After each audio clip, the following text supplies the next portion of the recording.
तब नारद जी ने कहा कि भाई, और जब तुम इस धराधाम पर आई तो अन्य युगों में तो तुम बिल्कुल स्वस्थ रही, प्रसन्न रही, सुंदरी बनी रही, तुम्हारे ये ज्ञान और वैराग्य पुत्र भी हष्टपुष्ट रहे, पर कलयुग का स्पर्श करते ही ये दोनों जर्जरगात हो गए। इसलिए आरंभ में ही श्री नारद जी ने भक्ति से कह दिया, भाई जो ये सब हुआ है, ये जो तुम्हारे पुत्र तुम्हारी आंखों के सामने वृद्ध प्राय पड़े हैं, और कल मैंने आपको कहा था ज्ञान और वैराग्य यदि क्षीण और शिथिल हुए तो भक्ति व्याकुल हो जाएगी। माता अपने पुत्र को रोगी देखकर चैन से नहीं बैठ सकती।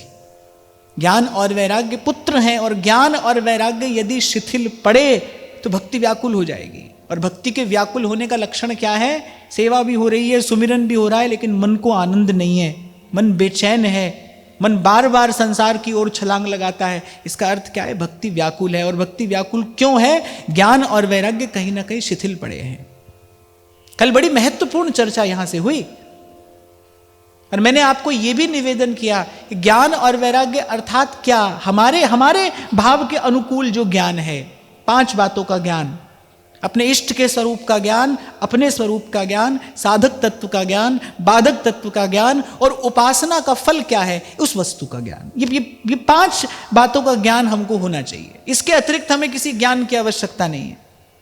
हम कौन हैं, कैसे हैं, हमारे इष्ट का स्वरूप क्या है, हमारी उपासना में साधक क्या है, हमारी उपासना में बाधक क्या है, और हमारी उपासना की सिद्धि का फल क्या है, ये 5 बात का ज्ञान। और वैराग्य की परिभाषा तो मैं क्या दूं? वैराग्य की परिभाषा तो मीरा जी अपनी 2 पंक्तियों में देती हैं। बाला मैं तो बैरागण जिन भे श्यामारा साहेब रीझ है, जिन भे श्यामारा साहेब रीझ है, सोई भेस धरूंगी मैं तो बैरागण हूंगी। बाला मैं तो बैरागण हूंगी। पर नारद जी ने कहा, अब तुझे चिंता करने की आवश्यकता नहीं। कलिना सदृशः कोपि युगो नास्ति वरानने, तस्मिन् स्वां स्थापयिष्यामि गेहे गेहे जने जने। नारद जी ने कहा कि तू चिंता मत कर, इस कलयुग के समान दूसरा कोई युग नहीं है। अच्छा, नारद जी ने कलयुग के गुण और दोष दोनों को विचार कर ये बात कही है कि भाई कलयुग के जैसा और दूसरा कोई युग नहीं है। इसके दुर्गुण देखो तो भी इसके जैसा कोई दूसरा युग नहीं है, और कलयुग का गुण देखो तो भी इसके जैसा कोई दूसरा युग नहीं है। कहां सहस्रों सहस्रों वर्ष की तपस्या, यम नियम आसन प्राणायाम प्रत्याहार धारणा ध्यान, और फिर जाकर कहीं समाधि लगती है, और उस समाधि में भी कोई भगवान का दर्शन नहीं होता है। तभी श्री महाप्रभु कह रहे हैं, यो ब्रह्म रुद्र शुक नारद भीष्म मुख्यैरालक्षितो न सहसा पुरुषस्य तस्य। तभी रसखान कहते हैं, शेष महेश दिनेश गणेश दिन रैन रटें पे ध्यान न पावें। वो अनेक अनेक वर्षों का साधन, और वर्षों का क्या, जन्म जन्म मुनि जतन कराही, अनेक अनेक जन्मों का साधन, और वो भी उनको उस आनंद की उपलब्धि नहीं करा पाता। और यहाँ इस घोर कलिकाल में नाच गाए रास ही मिले बस वृंदावन ध्यान। इसलिए भक्तमालकार कहते, भाई कमल नयन बहुत कृपा करी, और जुगनते कमल नयन कलिजुग बहुत कृपा करी। भगवान ने बहुत कृपा कर दी, भगवान ने बड़ी अनुकूलता दे दी, बड़ा सहज कर दिया भगवान ने स्वयं से मिलना।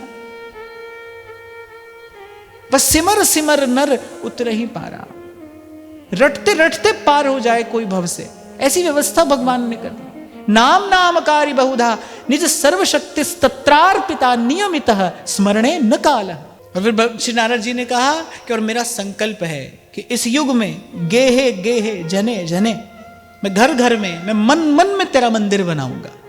और मुझे ऐसा लगता है कि साधु का, संत का वास्तविक कार्य यही है कि वो मन को मंदिर बनाए। नारद जी ने कहा ये मेरा संकल्प है, मैं इस युग में घर घर में, जन जन के मन मन में मैं तेरी स्थापना करूंगा।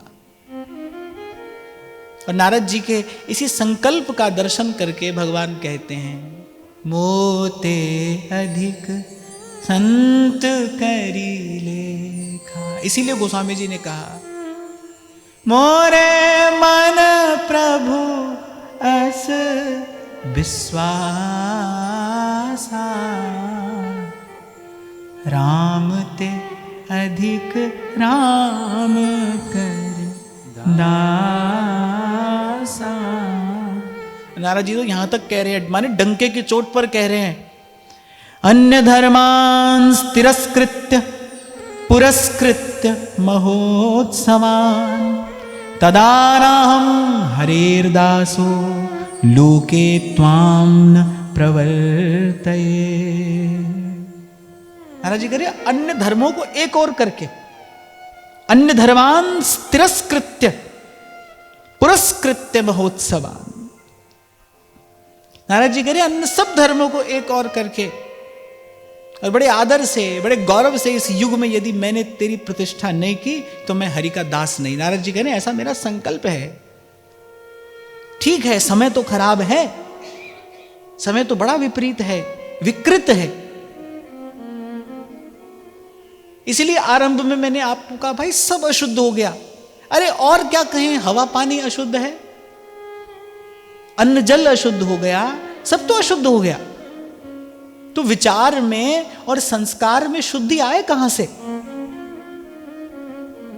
इस बात का विचार करना चाहिए, कहां से आ जाएगी शुद्धि? जो खा रहे हैं वो अशुद्ध है, जिस वायु में श्वास ले रहे हैं वो वायु अशुद्ध है, जो जल पी रहे हैं वो जल अशुद्ध है। तो शुद्धि कहां से आए? इसलिए महापुरुषों ने बहुत विचारा और इस विषय में तो सभी सयाने एक मत है। यहां पर आकर कोई किसी भी मत का, किसी भी विचार का, किसी भी संप्रदाय का हो, पर यहां पर आकर सब संत एक मत हैं कि सब है रोग की औषध नाम, सब है रोग की औषध नाम। ब्रह्म ऋषि स्वामी श्री सत्यानंद जी महाराज कहते हैं कि वृद्धि आस्तिक भाव की, शुभ मंगल संचार और अभ्युदय सद्धर्म का राम नाम विस्तार। केवल नामाश्रय से आस्तिक भाव की वृद्धि होगी। आज जिस प्रकार का आचरण, जिस प्रकार का व्यवहार, जिस प्रकार की चेष्टा वृत्ति देखने में आती है, इसका परिणाम क्या है? नास्तिकता की वृद्धि। माने मनुष्य जो है पशुवत होता चला जा रहा है, विवेक शून्य, प्रज्ञाहीन। करे नाम के आश्रय से आस्तिक भाव की वृद्धि होगी। और आपको स्मरण हो, कई बार आपको यहां से निवेदन भी किया, आपसे संकल्प भी कराया कि 2-4 मिनट निकालने हैं हमको नित्य भगवान नाम का जप करना है, पर अपने लिए नहीं करना है, सबके लिए करना है। नाम जपत मंगल दिसि दसहूं। और फिर हमारे आचार्य की ये सबसे बड़ी सेवा है, क्योंकि महाप्रभु ने कहा है सबसो हित। कैसे करेंगे हम सबका हित? जब हमको गुरु आज्ञा मिल रही है, जब हमारे आचार्य की आज्ञा है, अब और कोई करे ना करे पर हमको तो करना है, क्योंकि हमारे आचार्य ने आज्ञा दी है और सबसे पहली आज्ञा दी है सबसो हित। कैसे होगा सबसे हित? अब और कोई सामर्थ्य तो हमारे पास में है नहीं। इसीलिए आपसे कहा था कि भाई 2-4 मिनट, 5 मिनट, 10 मिनट, चाहे माला जपिए, चाहे कीर्तन करिए, पर अपने मन में ये भाव रखकर करिए, अपनी करुणा का जल तू बहा दे, कर दे पावन हर एक मन का कोना। हम चले नेक रस्ते पे, हमसे भूल कर भी कोई भूल हो ना। अपनी करुणा का जल तू बहा दे। और महिमा आपकी मेरी करने वाले की नहीं है, महिमा तो भाई इस नाम की है और इस भाव की है। ये जो परहित का भाव है और ये जो भगवान नाम है, ये दोनों अमोघ साधन है, ये दोनों अमोघ साधन है। जब किसी का हृदय बड़ा हुआ तो उसने यही तो कहा, लोकः समस्तः सुखिनो भवन्तु। जब वस्तुतः किसी का हृदय बड़ा हुआ, जब प्रेम ने किसी के हृदय को स्पर्श किया, या मैं कहूं कि जब किसी का मन मंदिर बना, तो उसने यही तो कहा, सर्वे भवन्तु सुखिनः सर्वे सन्तु निरामया। और ऐसा जन प्रभु को अत्यधिक प्रिय है। नारद जी ने कहा, भाई ये हमारा संकल्प है कि भले इस समय कितना भी खराब क्यों ना हो गया हो, कैसे भी विकृति क्यों नहीं आ गई हो, पर नारद जी ने कहा हम भगवान के दास नहीं, यदि अन्य सब धर्मों को एक और करके, यहां तो तिरस्कार शब्द लिखा है, अन्य धर्मान् तिरस्कृत्य पुरस्कृत्य महोत्सवान, और मूर्धा पर यदि मैं तुम्हारी प्रतिष्ठा न कर दूं, तो नारद जी ने कहा मैं भगवान का दास नहीं, मुझे प्रभु के चरणों की शपथ है, सौगंध है, ये मेरा व्रत है, जब तक मैं ऐसा नहीं कर लूंगा तब तक चैन से नहीं बैठूंगा। इसीलिए इस पूरी त्रिलोकी में नारद जी यत्र तत्र सतत विचरण करते हैं, केवल परोपकार के लिए, केवल भगवत भक्ति के विस्तार के लिए। भक्ति मार्ग के आचार्य हैं देवर्षि नारद। भक्ति रेव गरीयसी, भक्ति रेव गरीयसी। और नारद जी तो यहां कह रहे हैं, त्वदन्विताश्च ये जीवा भविष्यन्ति कलाविह पापिनोपि गमिष्यन्ति निर्भयं कृष्ण मंदिरम। नारद जी ने कहा कि तुम्हारी महिमा क्या है। नारद जी बता रहे हैं भगवत भक्ति की महिमा क्या है। बोले पापी भी यदि भक्ति का साधन करने लगे, अच्छा भक्ति का साधन, भक्ति स्वतंत्रता देती है, भाई कोई भी हमारे पास में आ जाओ, किसी भी स्थिति में आ जाओ, मैला कुचैला कोई भी हमारे पास में आओ, हम सबको स्वीकार करेंगे। हमारा द्वार किसी के लिए बंद नहीं है। हम ये नहीं पूछेंगे कौन सी जाति के हो, हम ये नहीं पूछेंगे कौन से कुल के हो, हम ये नहीं पूछेंगे क्या कुछ साधन किया है, करने की सामर्थ्य है, हम कुछ नहीं पूछेंगे, आ जाओ। जात पात पूछे नहीं कोई, हरि को भजे सो हरि का हुई, हरि को भजे सो हरि का हुई।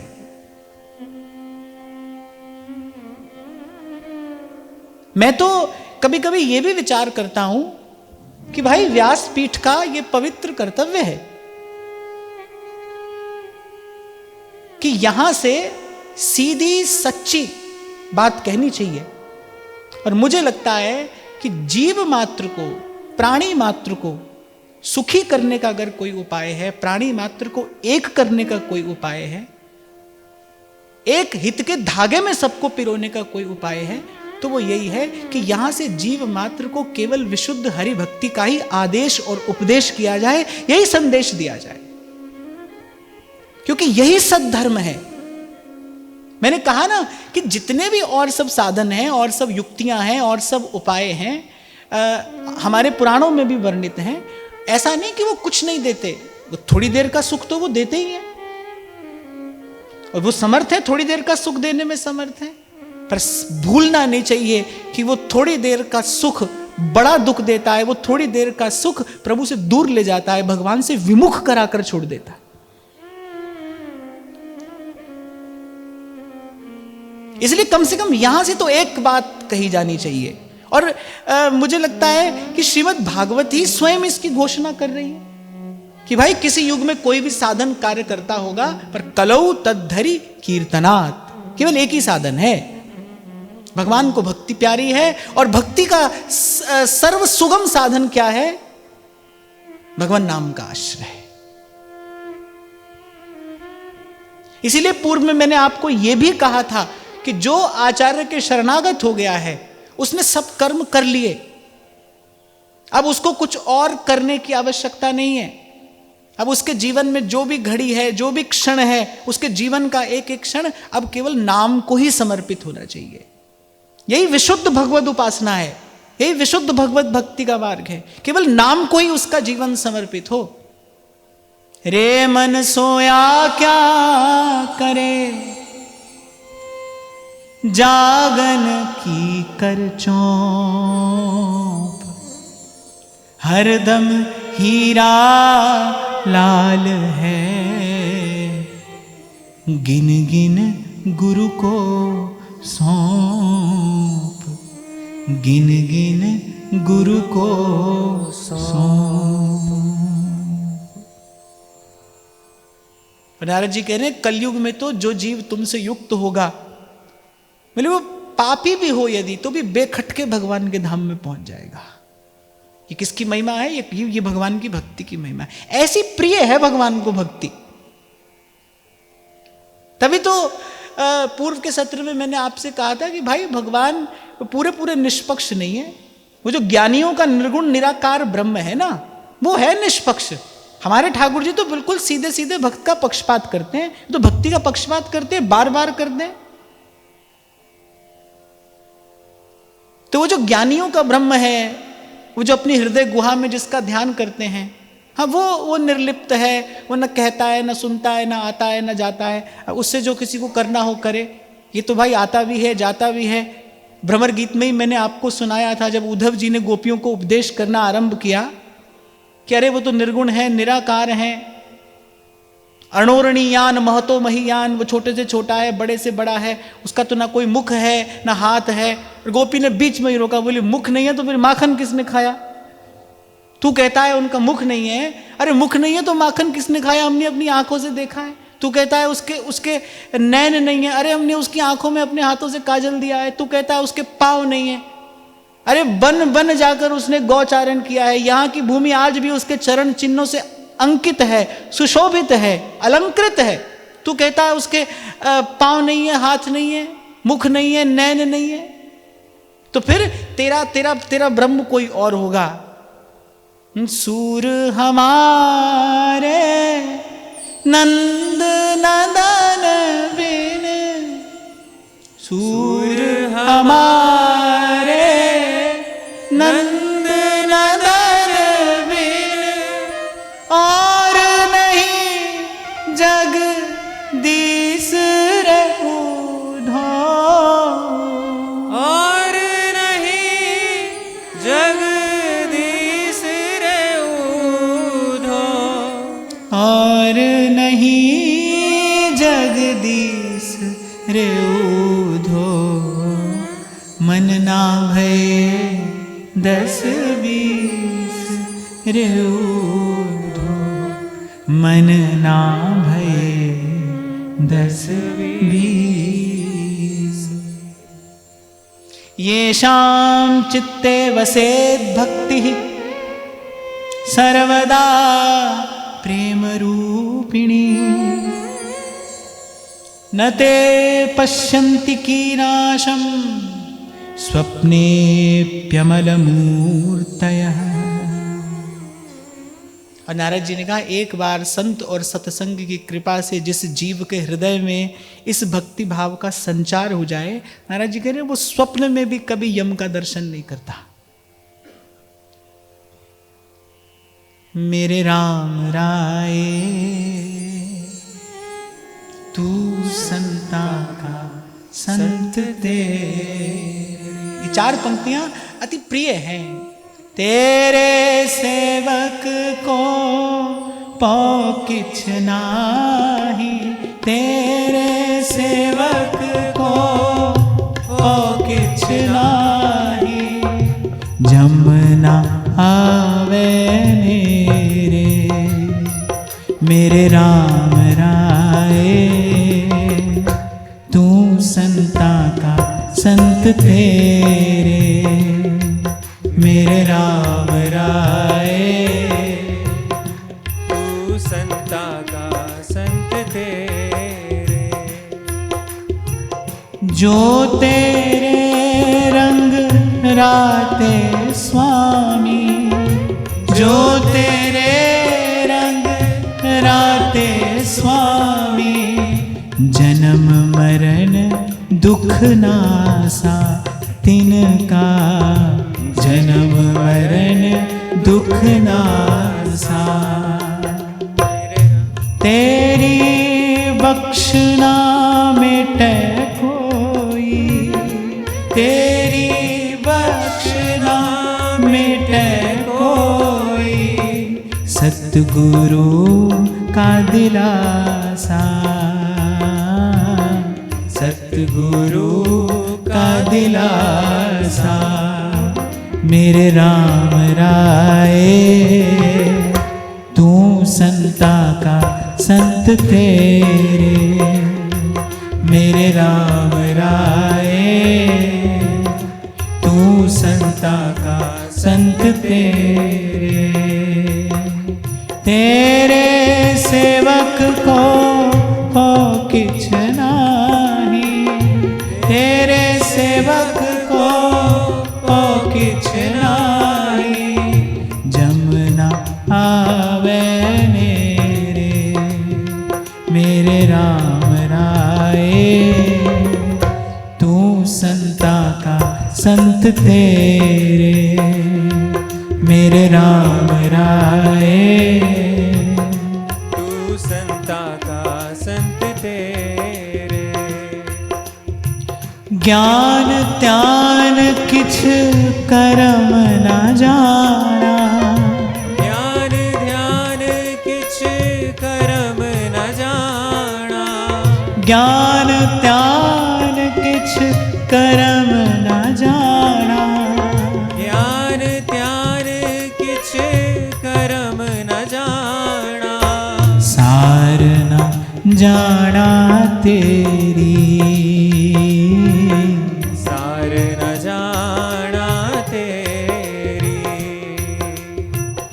सब तो वड्डा सतगुरु नानक, सब तो वड्डा सतगुरु नानक, सब तो वड्डा सतगुरु नानक, सब तो वड्डा सतगुरु नानक।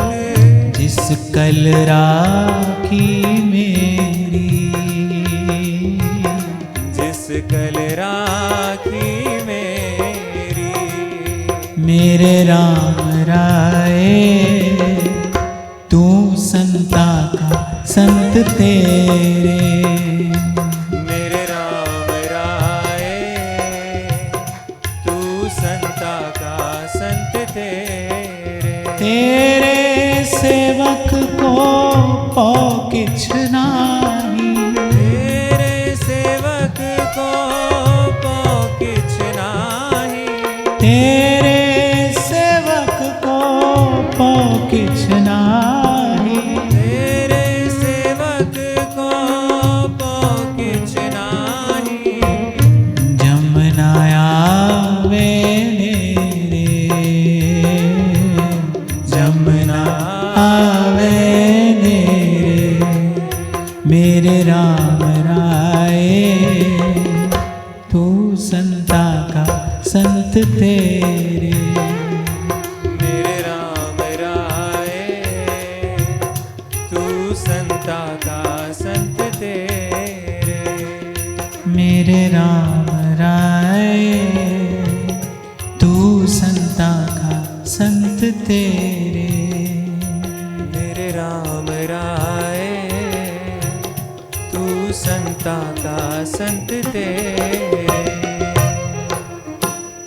न प्रेतो न पिशाचो वा राक्षसो वासुरोऽपि वा, भक्तियुक्त मनस्कानां स्पर्शनेन प्रभुर्भवे।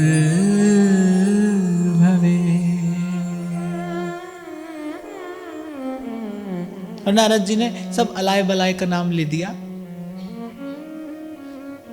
कहा भाई भक्त के निकट नहीं आ सकते।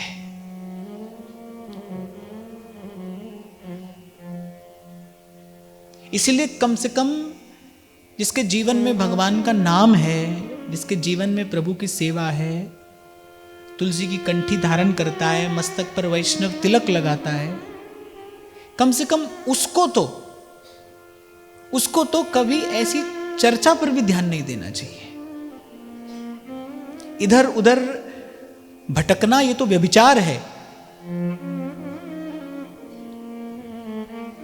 पर वैष्णव को, भक्त को तो ऐसा विचार भी अपने मन में नहीं आने देना चाहिए। कभी ऐसे सुनने में आ जाता है ना, बोले ऐसा लगता है किसी ने कुछ कर दिया, ऐसा लगता है कुछ हो गया। अब भाई जो करेगा वो भरेगा भी और मरेगा भी।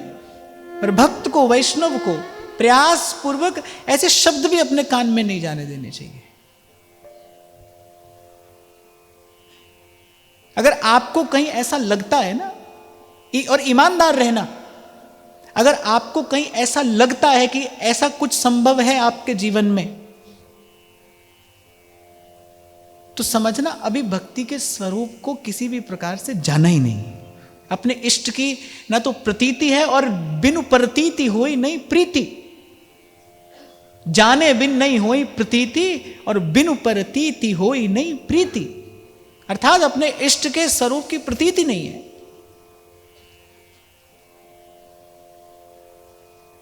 जब हनुमान जी ने कहा अंगद जी से कि ये तुमने भूल की, ऐसा तुमको नहीं करना चाहिए था, कैसे पैर जमा दिया तुमने?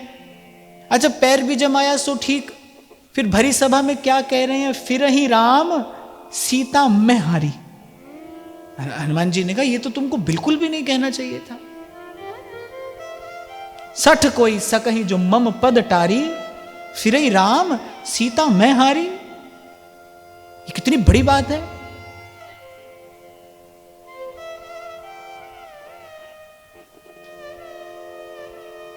तो अंगद जी ने कहा कि आप मेरी ओर देख रहे हैं इसलिए ऐसा कह रहे हैं। अंगद जी ने श्री हनुमान जी को कहा आप मेरी ओर देख रहे हैं इसलिए ऐसा कह रहे हैं। मैं प्रभु श्री राम की ओर देखकर वो कह आया जो मैंने सभा में कहा था। अपनी ओर नहीं देखा मैंने प्रभु श्री राम की ओर देखा, जिनका नाम लेकर आप 100 योजन का समुद्र लांग गए थे। मैंने तो श्री रघुवीर के प्रताप का आश्रय लेकर उस सभा में ये बात कही, अपनी ओर नहीं देखा मैंने। गोस्वामी जी लिखते हैं ना, श्री रघुवीर प्रताप ते सिंधु तरे पाषाण। श्री रघुवीर प्रताप थे, तो अंगद जी ने अपनी ओर नहीं देखा है। तो अब ये मेरे इष्ट की महिमा है, ये तो श्री राम जी की महिमा है, ये तो श्री राम का प्रताप है। श्री रघुवीर प्रताप थे। और सेवक जी महाराज एक बात कहते हैं, चेताते हैं कि पर्यो प्रवाह काल के कदापि छूटी है नहीं, श्री व्यास नंदन नाम जो प्रतीति सोना रट्टे। यद्यपि नाम की रटन नाम का जब तो प्रीति से होता है, अब सेवक जी को प्रीति सोना जब पही ये कहना चाहिए था, पर कह रहे प्रतीति सोना रट्टे ही। हमको पता हो हमारे इष्ट की महिमा क्या है। और यदि अपने इष्ट की महिमा का ज्ञान हो तो कि इस प्रकार का भय क्या किसी भी प्रकार मन में आ सकता है? नहीं आ सकता। क्या इस प्रकार का, और मैं इसको विचार नहीं करूंगा, मैं तो इसको विकार कहूंगा, इस प्रकार का विकार मन में आ सकता है? नहीं आ सकता। मैं ये नहीं कह रहा भूत प्रेत पिशाच बैताल नहीं होते, सब होते हैं। गीता में भगवान ने कहा है जो भूतों को भजते हैं वो भूतों को पाते हैं। तो भगवान ने कहा है तो होते हैं, तभी तो कहा। तो मैं ये नहीं कह रहा भूत प्रेत पिशाच बैताल नहीं होते, पर मैं ये कह रहा हूं कि भक्ति युक्त मनस्का नाम स्पर्शने न प्रभुर भवेत। भक्त का स्पर्श नहीं कर सकते, भक्त के सन्मुख नहीं आ सकते।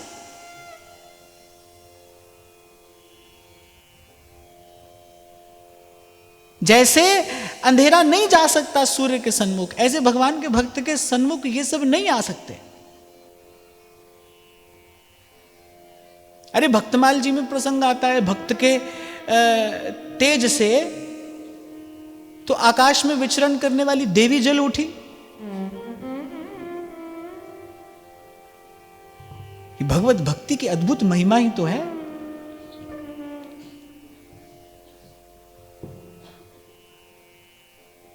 पर बंदा मौज न ले वहीं चूक चाकरी माही।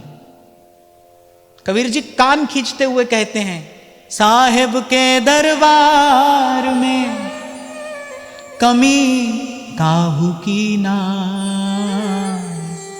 बंदा मौज न ले वहीं चूक चाकरी मां।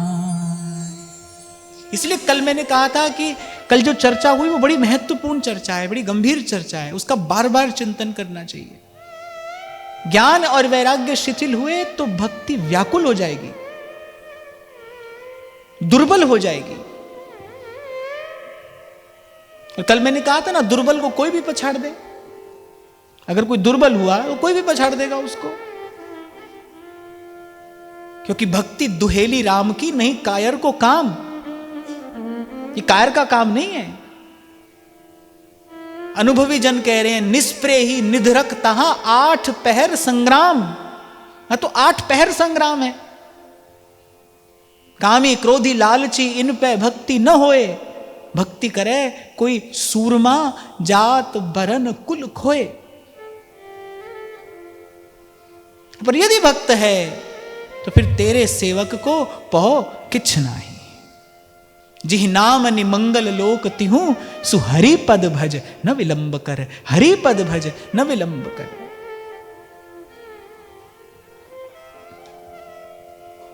सार की बात कहते हुए श्री नारद जी कहते हैं, न तपोभिर्न वेदैश्च न ज्ञानेनापि कर्मणा हरिर्हि साध्यते भक्त्या प्रमाणम तत्र गोपिका। नारद जी कह रहे हैं, न तप,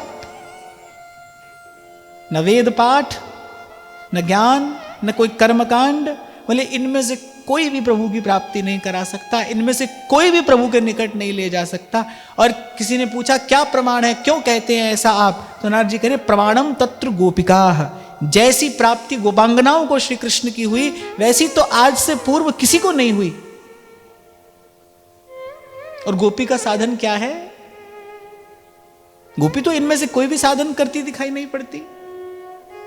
पर कल आपको स्मरण हो तो मैंने कहा था, गोपी परम विरागिणी है।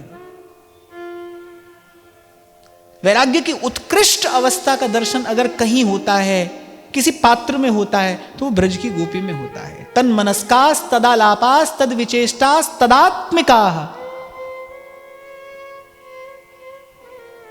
तद गुणानेव गायन्त्यो आत्मा गाराणि सस्मरूह। सहज वैराग्य की, उत्कृष्ट वैराग्य की दशा का अगर कहीं दर्शन होता है तो ब्रज की गोपी में होता है।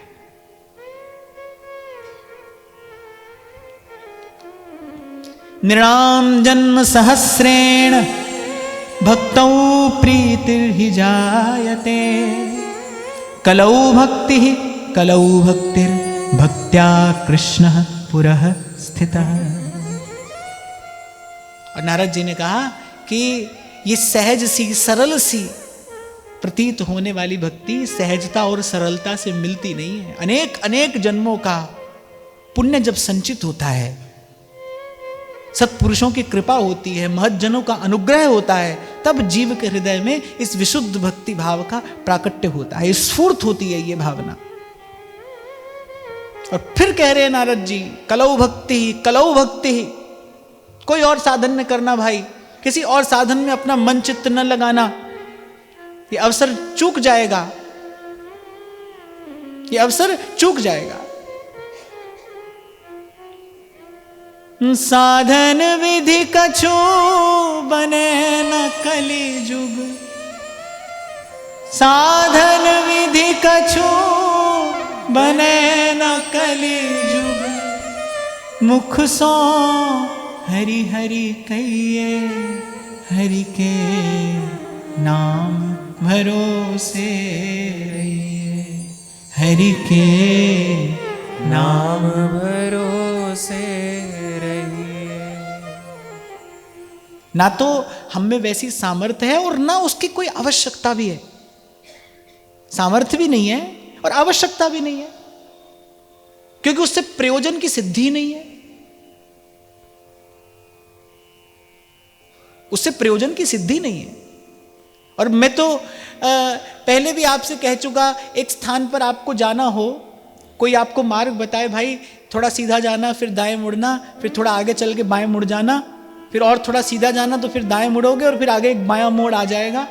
और फिर कोई एक बताए, बोले ये मार्ग जाता है, बस सीधे चलते जाना, पहुंच जाओगे। तो किस मार्ग पर चलने में बुद्धिमानी है? सीधा मार्ग लेना चाहिए, सीधा सीधा मार्ग है। हाँ, पर सीधे मार्ग पर यह कुटिल जीव सीधा चल नहीं पाता। मार्ग तो बड़ा सीधा है, जीव कुटिल है, इसकी चाल टेढ़ी है, ये सीधा चल नहीं पाता।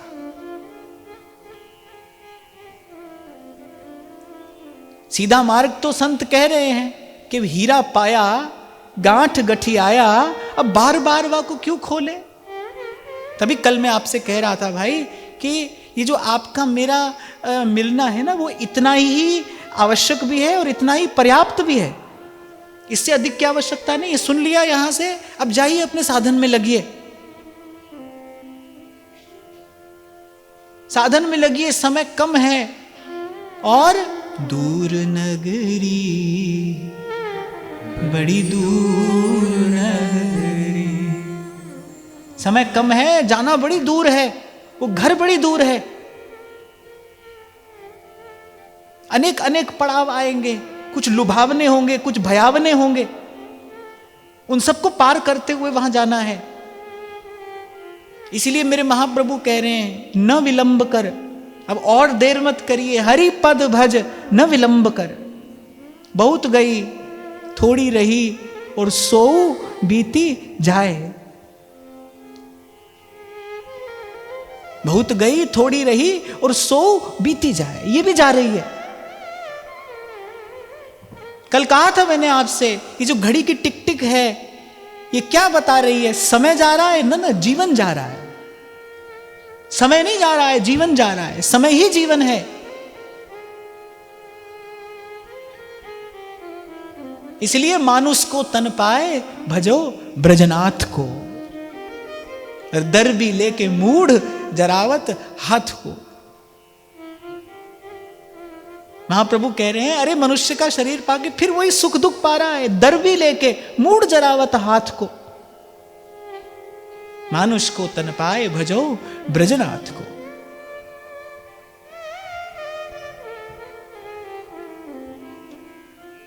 अंत में नारद जी कहते हैं, अलम व्रतैरलम तीर्थैरलम योगैरलम मखैः अलम ज्ञान कथालापैर भक्तिरेकैव मुक्तिदा।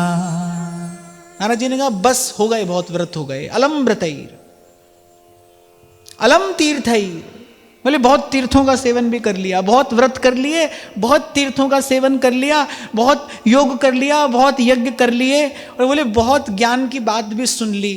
अब इन सब को एक और धरो। कनक कूट कोटिक लग तजिए, कनक कूट कोटिक लग तजिए, भजिए कुंवर कन्हैया रे भैया, वृंदावन साचो धन भैया, वृंदावन साचो धन भैया। और जहां से आरंभ की थी मैंने चर्चा कि चयन आपको करना है भाई, कि आपको सच्चा सुख पाने के लिए प्रयास करना है या कच्चा सुख पाने के लिए प्रयास करना है। इसमें प्रभु कुछ नहीं बोलेंगे,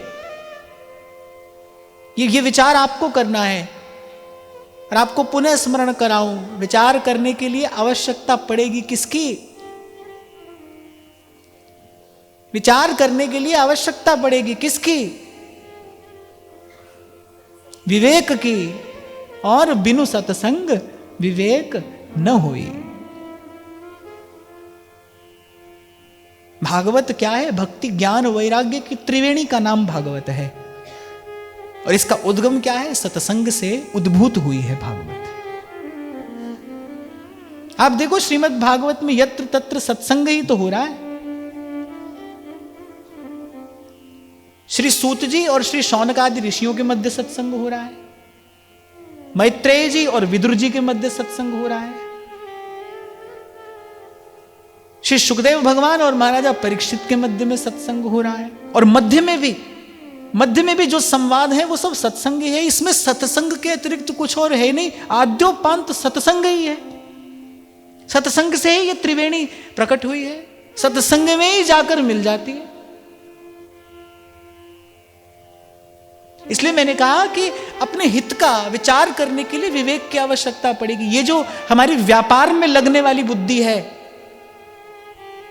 इससे अपने हित का, इससे आत्म कल्याण का विचार नहीं होता।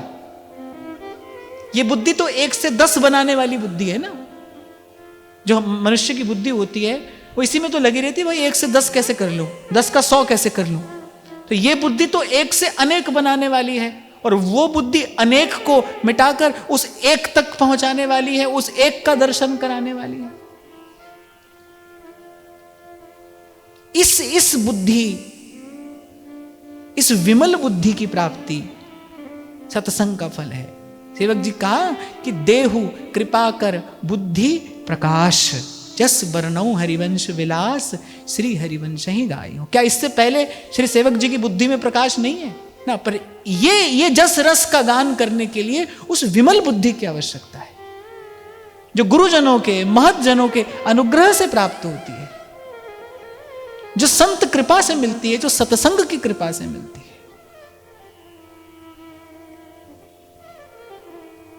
नहीं तो भाई बड़े बड़े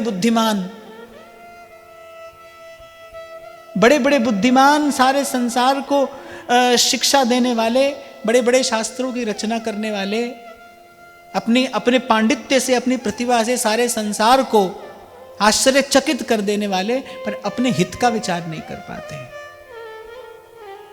1000 लाख की एक बात है भाई, इस मानव जीवन का हित हरि भजने में है। ये बात ऐसे समझ लो, आज समझ लो, या किसी और प्रकार से कभी और समझना, सार की बात तो ये एक है। ये हजार बातें जो कही जाती हैं, इस सार की एक बात समझाने के लिए कही जाती हैं। रे मन गोविंद के है रे, ये संसार अपार बिरत है, ये संसार अपार बिरत है, जम की त्रास न सहिए, रे मन गोविंद के है रे, रे